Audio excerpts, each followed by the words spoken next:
This time, Slavia was standing next to me and seemed to find nothing odd in our conversation. Oh, we need to find a uniform for you. Obviously. I've got absolutely no desire to put on a pioneer shorts or to wear that ridiculous red neckerchief. Neckerchief? Neckerchief. I thought it was a handkerchief. I did too.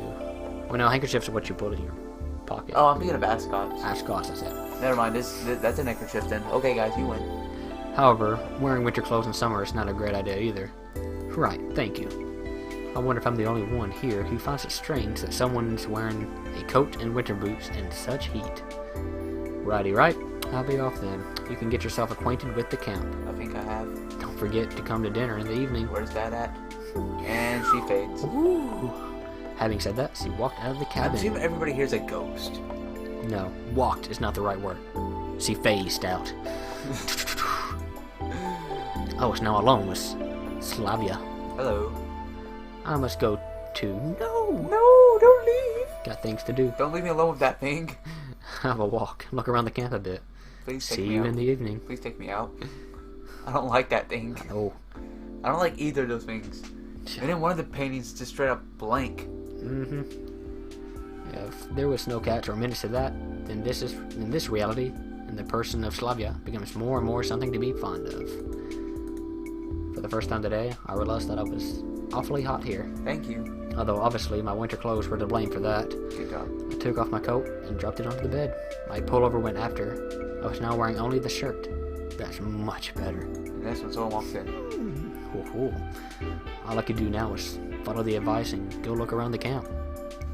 I tried to find something out in the meanwhile. Passing the local residential district, I saw a pioneer guy coming my way. Aww. Well, hello. That's no fun. There, golly man. There was really a pioneer guy, not a pioneer girl. Apparently there were men even in this Amazon's kingdom. Hello, you're new here. You must be Semyon, you right? How do you do? Everyone knows already. I'm electronic, by the way, the real one. You can call me that. Electronic, the real one. Wait. Electronic was a Electronic robot computer. He looked like an exact copy of a school kid called Sergey. Sergey? Is it Sergey? Or not Sergey? I don't know. Sergey Cheeskov? What a name. Things were going from crazy to completely insane. Alright. Well, I'm glad they're adding these informative things. Also calls me Cheese. Well, I'm gonna call you Cheese now. Because you're the big cheese around here. Why not cauliflower? I guess my last name is Cheeskov. I see. Let me show you around. I accepted his offer, as if it would have been much longer to get to know this place alone. Fine, let's go. We came back to the square again. I said there was no other place to go in this camp. Lena was sitting on one of the benches reading some book. Where? Electronic confidently approached her. Hello, Lena. Meet the new guy, Semyon. No, she already did, jackass. Exactly. She started briskly. Hello. Well, you could say that we've already met, in a way. And then she blushes her arms away. Yes. She looked away from the book for a moment, glanced at me, blushed, and went back to reading, as if not noticing that we were still here. Alright, let's go on. I was at first surprised that meeting this girl was reduced to a couple of words, but then I thought that it was better that way. Vigorous activity did not fit well with Lena's shyness. Let's go. Let's go! Next we came to a building which instantly identified as the canteen. And this here... ...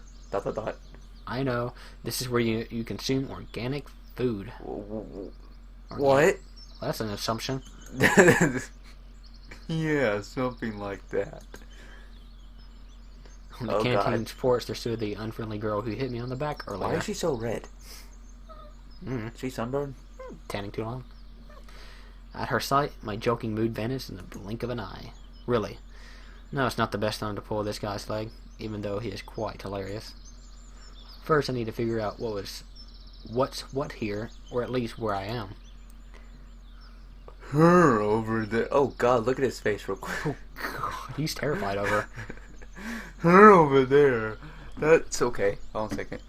Alyssa. I'm just gonna call you Alyssa. Yeah.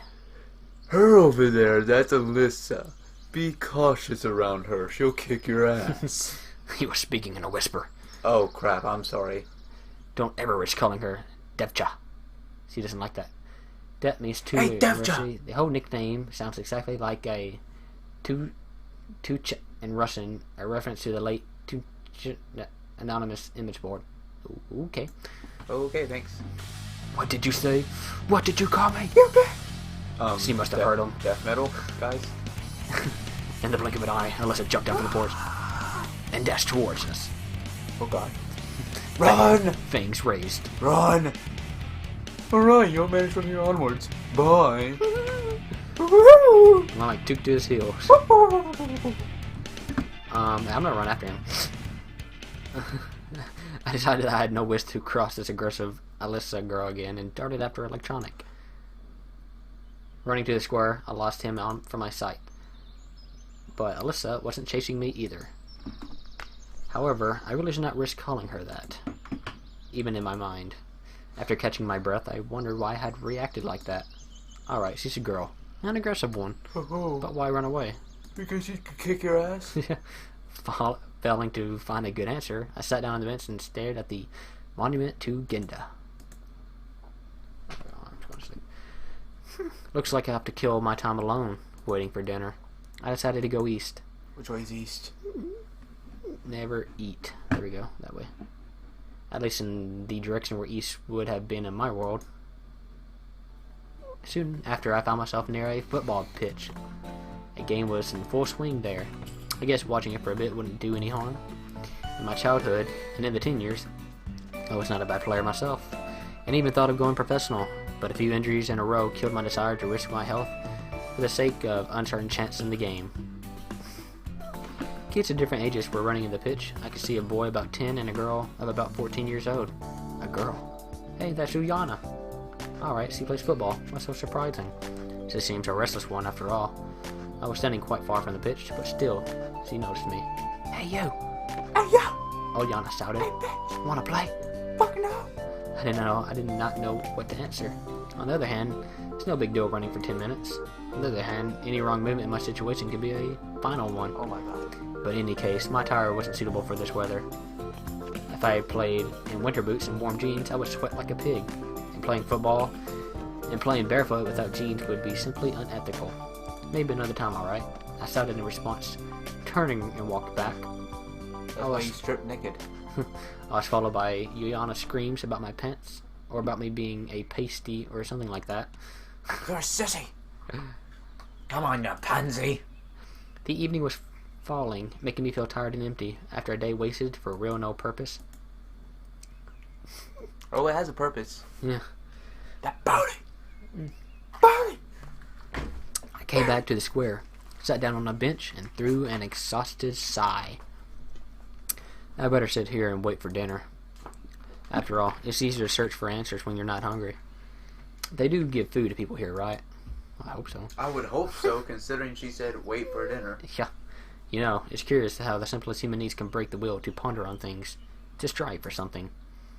E.g., I feel hungry now, and I care much less about where I am and what's happening to me. Well, that's human instinct, you know. You die without food, so... Yep. Well, except for that one guru who... Yeah. Went forever. Could great people also be affected by this? And in such case, how did Spartacus start the slave uprising in ancient times? I can only conclude that I am not a great person, and it does not really matter which mechanism do I serve as cure. Society, Matrix, or a weird pioneer camp. My thoughts were interrupted by the bells chiming from a loudspeaker on a light pole. It must be dinner call. Or a booty call. I headed towards the canteen. It was a good thing that now I knew where it was. Olga was there, standing on the porch. I stopped and looked closely at her, as if I were expecting something. She looked back at me for a while, but at last came closer. Simya, what are you waiting for? Come in already. Guess nothing bad can happen if I come with her. My stomach backed up here. Cinemaker. Can we just note that we've only met like how many people so far?